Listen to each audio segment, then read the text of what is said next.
यहाँ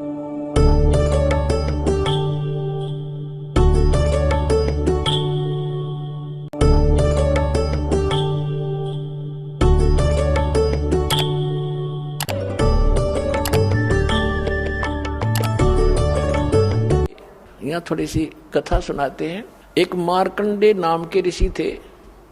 वो बंगाल की खाड़ी में साधना कर रहे थे। अब इनको ज्ञान जैसा है वो अपने ज्ञान को सुप्रीम मानकर अन्य से तभी कर रहे होते हैं। मार्कंडे ऋषि ब्रह्म के साधक थे। ओम नाम का जाप और हठ योग करना इनका एक स्वाभाविक कर्म बना हुआ है। इनको ये लोकवेद है। वैसे हठ योग किसी ग्रंथ में नहीं है, सुना सुना ऐसे ही हठ योग करते हैं। हठ योग से तप बन जाता है, तप से राज्य प्राप्त होता है, राज्य प्राप्त करके प्राणी नरक में जाता है। अब गरीबदास जी महाराज कहते हैं इस ज्ञान में कि डंब करे डूंगर चढ़े, अंतर छीनी झूल और जग जाने भक्ति करे, यो बोवे सूल बबूल। किक्कर के कांटे बोर अपने भविष्य में आज हमने चाहिए कुछ भी दिखाई देता हो, बड़ा साधक हजारों वर्ष तक बैठा है। साधना तो ये है जो अब आपको मिली है। नाम उठत नाम बैठत नाम सोवत जागवे, नाम खाते नाम पीते नाम से ती लागवे, नाम से मोक्ष होगा। फिर भी मार्कंडे ऋषि साधना कर रहा था। इंद्र जो है स्वर्ग का राजा, 72 चतुर्युग तक उसका शासन काल होता है। ब्रह्मा जी के एक दिन में 14 इंद्रों का शासन काल पूरा हो जाता है। 14 इंद्र। तो इंद्र की जो पदवी प्राप्त होती है वो यज्ञ से, तप से प्राप्त होती है। तो इंद्र को एक और हिदायत दी जाती है स्वर्ग के राजा को, यदि तेरे शासन काल में 72 चतुर्युग में यदि किसी ने इंद्र की पदवी प्राप्त करने योग्य तप साधना यज्ञ धर्म कर लिया तो तुझे पद रहित करके उसको पोस्ट दे दी जाएगी। उसको ये साधना ना करने देना, उसको खंडित कराना, ये तेरी जिम्मेवारी है। तो उसको चिंता बनी रहती है कि तेरे शासन काल में इंद्र को कि कोई ऐसा तप ऐसा यज्ञ ना कर ले जिससे तेरी पदवी को खतरा हो, तुझे पद से हटाया जाए। राज के लिए तो ये लाखों सैनिक मरवा देते राजा लोग, और तो फिर राज कैसे छूटे इन पे। उसको चिंता बनी रहती है। वो अपने देवताओं की ड्यूटी लगाता है, तुम इधर भटकते रहो, तुम इधर जाओ, को तपस्या कर रहा हो तो मुझे बताओ।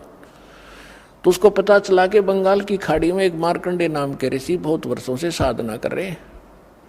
उसको चिंता हुई कि यदि मार्कंडे ऋषि ने तप पूरा कर लिया तो तेरी इंद्र की पदवी को खतरा होगा। तो उसने एक उर्वशी भेजी उसको, उसके खंडित कराने के लिए उसके तप को। और उर्वशी को ऐसी सिद्धियां दे दी कि उसने वहां जाकर के बसंत जैसा वातावरण बना दिया। और वहां अपने आप ऐसे सुरीले घंटियां बजने लगी जैसे साजबाज बजते हैं, जैसे गानों के अंदर वो बाजे बजते हैं, साजबाज बजता है, ऐसे शुरू हो गए। और आसपास बहुत सुगंध आने लगी हवा में, शीतलता, सुंदर बहुत सुहावनी शीतलता भर गई। और वो लड़की जो उर्वशी गई थी, मार्कंडे ऋषि की आधी आंखें खुली थी, आधी बंद थी। वो सामने डांस करने लगी थोड़ी सी दूरी पे, अपनी चटक मटक कर रही थी, बकवास दो उसने करनी होती है। मार्कंडे ऋषि ने कोई गतिविधि नहीं की। लास्ट में वो बिल्कुल निवस्त्र होगी। तब मार्कंडे ऋषि ने कहा कि हे बेटी, हे बहन, हे माई, आप यहाँ किस उद्देश्य से आए हो? आप अपने वस्त्र पहनो। अब वस्त्र पहनकर वो कहने लगी कि हे मार्कंडे गोसाई, इस बनखंड के अंदर जितने अन्य तपस्वी थे वो तो मुझे देखकर ही डामाडोल हो गए, उनकी तो मन की दशा खराब होगी। लेकिन आपकी समाधि कौन से लोक में थी जो आप डगमग नहीं हुए? मार्कंडे ऋषि ने कहा कि जहां मेरी समाधि थी वहां पर तेरे जैसी सुंदर औरतें तो उन नाचने वालों की नौकरानी थी, मैं तुझे क्या देखूं। अब वो कहां समाधि लगाए बैठा था? ब्रह्मलोक में। पुण्यात्मा दास बहुत बार आपको बता चुका है, फिर भी बताते रहेंगे, क्योंकि प्रत्येक सत्संग में नए स्टूडेंट भी होते हैं। ये जितने भी लोक हैं, शिवलोक, विष्णुलोक, ब्रह्मा का लोक, ब्रह्मा जी का लोक, देवी का लोक, ब्रह्मलोक जिसमें काल की अलग व्यवस्था है, ब्रह्मलोक, या गणेश जी का लोक, ये सब एक रेस्टोरेंट टाइप हैं। इन्होंने वहाँ अपने प्रत्येक लोक में रेस्टोरेंट बना रखे हैं। जैसे हिसार में रेस्टोरेंट है, तो रोहतक में है, चंडीगढ़ में है, दिल्ली में जो रेस्टोरेंट हैं वो इनसे बहुत सुपीरियर हैं, अच्छे हैं। बम्बई में रेस्टोरेंट हैं तो उनके चार्जेज भी ज़्यादा ही होते हैं और बकवाद भी ज़्यादा ही होती है। इस प्रकार स्वर्ग लोक भी एक रेस्टोरेंट है, विष्णु जी के लोक में भी एक स्वर्ग है, कॉमन स्वर्ग भी है। तो जो सुविधाएं इन अन्य लोकों में है उनसे कई गुना ब्रह्मलोक के अंदर सुंदर औरतें, ये और क्या देखें समाधि में। अपने आत्मा अभी बालक हो आप इस सिद्धार्थ मार्ग में, जैसे आप बस स्टैंड पर बैठे हो और आधा घंटा बस आने में हो, तो 3 बजे उठ कर देखोगे नो खड़ा होकर, कड़ही कहाँ से आ गई, यू मन टेकने ना दे। और आप फिल्म देखने जाते हो 3 घंटे तक, 3 घंटे इन्हों नहीं पता लगा गई कि कहाँ कितने समय में चला गया। तो इस मन को बकवाद चाहिए, ना तो टेकने ना दे जीव ने। ये समाधि लगा कर बैठे नजर आते थे साधु और तपस्वी हमारे शरीर में। ये हमारा एक शरीर है, ये एक टीवी समझ लो, टेलीविजन, और इस टेलीविजन के अंदर चैनल लगे हुए हैं। जैसे मूल कमल में गणेश जी वाला चैनल है, और फिर आगे से 2 उंगल ऊपर रीढ़ की हड्डी जो है बैकबोन, इसके अंदर की साइड में जहाँ ये नीचे गुदा के पास जाके अंड होता है, इसके अंदर की साइड में 2 उंगल ऊपर नीचे से गणेश जी का लोक चैनल है, कमल है। उससे ऊपर स्वाद चक्र है, सावित्री ब्रह्मा का के लोक का जो भी कार्यक्रम वहाँ हो रहा है इसमें देख सकते हैं हम। जैसे टीवी में आप जिस भी टीवी चैनल को ऑन करोगे और उसमें जहाँ का प्रोग्राम हो रहा होगा वो आप यहाँ बैठे देख सकते हैं। ऐसे फिर नाभि कमल में विष्णु और लक्ष्मी जी का, हृदय कमल में शिव और पार्वती का, कंठ कमल में दुर्गा वाला के लोक का इसमें देख सकते हैं। और सहस्रार कमल में फिर आप काल का देख सकते हैं, ब्रह्म का। तो ये क्या होता है कि ये जब समाधिस्थ होते हैं तो पूर्व संस्कारित होते हैं, जो डलेट हो रहे हैं, साधना कर रहे हैं, भटक रहे हैं बेचारे, तो सतयुग त्रेता द्वापर में वो पुण्यात्माएं जन्म लेती हैं जिनकी स्वाभाविक समाधि लग जाती है। प्रत्येक आदमी की बहुत अच्छी साधना होती है, उनकी पिछले संस्कारवश उनके कमल भी थोड़े थोड़े खुले होते हैं।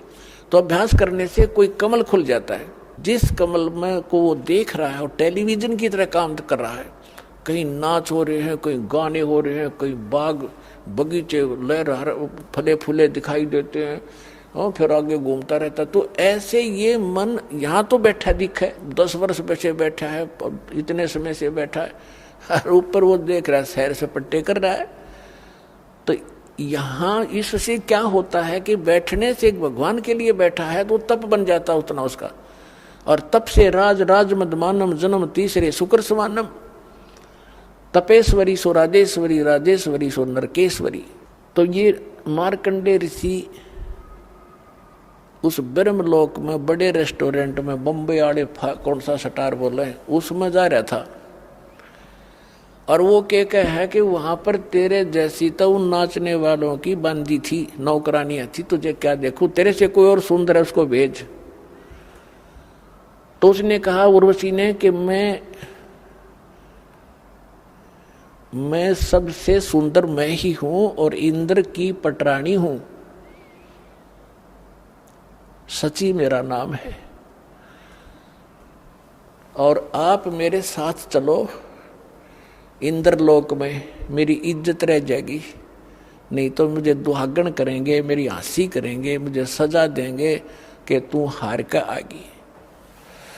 तो मार्कंडेय ऋषि जैसा जिसने जो ज्ञान है, जैसे गीता अध्याय नंबर 4 के श्लोक नंबर 25 से लेकर 30 तक यही ज्ञान दिया है गीता के अंदर, कि कोई तो योग साधना करता है, कोई स्वाध्याय करता है, कोई देवताओं की पूजा करता है, कोई श्वास उश्वास की प्रक्रिया ही करके उसी को सफल मान रहा है, और सब आप अपनी साधना को उत्तम मान रहे हैं, पापनाशक जानते हैं। वास्तविक चौथे अध्याय के 32वें श्लोक में कहा कि इन यज्ञों की, धार्मिक अनुष्ठानों की विस्तार के साथ जानकारी सच्चिदानंद घन ब्रह्म की वाणी में है। परमात्मा स्वयं आकर बताता, वही है वो तत्व ज्ञान, उसमें कंप्लीट है, संपूर्ण है विस्तार के साथ। तो वो ज्ञान ये दास आपको सुना रहा है। तो मार्कंडेय ऋषि ने यही सोच रखा था कि तय जो साधना करा सबसे उत्तम है ब्रह्मलोक की। तो मार्कंडेय ऋषि ने उस उर्वशी से कहा कि आप इंद्र की पटरानी है, 72 चतुर्युग तक इसका जीवन है, उसके बाद मरेगा, फिर तू क्या करेगी? उर्वशी ने कहा कि मैं 14 इंद्र वरूंगी, यानी ब्रह्मा जी के एक दिन में जितना पीरियड है तब तक मैं स्वर्ग की महारानी बनी रहूंगी। इंद्र मरता रहेगा, दूसरा आता रहेगा, वो मुझे पत्नी बनाता रहेगा। मेरा इतना समय है सुख का, स्वर्ग का। अपना आत्माओं देखो, उस प्यारी आत्मा ने कभी मनुष्य जीवन मिला होगा, कोई उसने कैसी कठिन साधनाएं, कठिन तप किए होंगे, जो स्वर्ग की महारानी बनी और इतने लंबे समय तक। और अंत में क्या होगा इसका? इनको भी ज्ञान होता वहां जाने के बाद, लेकिन विकल्प नहीं था, क्योंकि कोई सतगुरु लगे न कान न भेंटे वो संतरे।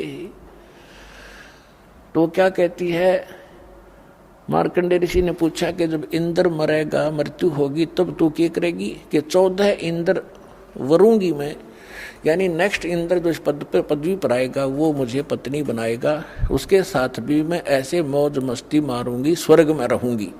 यानी वो महानता बता रही थी अपनी, मैं इतनी सुखी हूं, इतने समय तक सुख स्वर्ग में रहूंगी। मार्कंडेय बोले कि वो 14 भी मरेंगे, फिर तू क्या करेगी? फिर भी तो मरेगी। तब वो खुद कहती है कि जितने इंद्र मैं भोगूंगी वह तो गधे बनेंगे मृतलोक में, और मैं गधी बनूंगी। फिर मार्कंडेय ऋषि बोला कि मुझे वहां क्यों ले जा रही थी तू, इसे गंदे लोक में जिसका राजा भी गधा बने मृत्यु के उपरांत, रानी गधी बने। तब उसने कहा मैं अपनी इज्जत रखने के लिए ले जा रही थी। बता, ये इज्जत की भी ठेकेदार तू 14 खत्म करेगी, हर मरने के बाद गधी बनेगी, अब भी इज्जत की ठेकेदार बनी बैठी है। तो हमारी अकल मार रखी है, काल ने बुद्धि नहीं छोड़ रखी।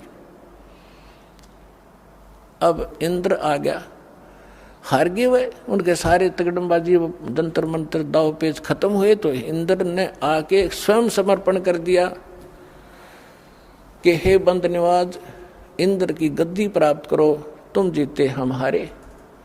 मार्कंडेय ऋषि ने, क्योंकि उसने ऊपरला होटल रेस्टोरेंट दिखा था, तो कह रहा क्या रे, अरे इंद्र, तेरी इंद्र की गद्दी मेरे किस काम की, मुझे नहीं चाहिए तेरा, तू रख अपनी को। और इंद्र आजा, तुझे भक्ति बता दूं, छोड़ दे इस गंदी, कल मरेगा गधा बनेगा, छोड़ इस राज को, आजा तुझे भक्ति बताता हूं ब्रह्मलोक की, ऐसे साधना कर ले। उसने ब्रह्मलोक तक का पता था। अब देखो सबके साथ अपने आत्माओं, इंद्र का राज्य की ये स्थिति है। क्या कहता है कि हे महाराज जी, अब तो मुझे राज करने दो, फिर कभी देखूंगा। फिर खाक देखा गधा बने पास, फिर तो कुमार देखेगा तने। यह अकल है हमारे अंदर ने, क्योंकि वो छूटती को नहीं, वह बकवाद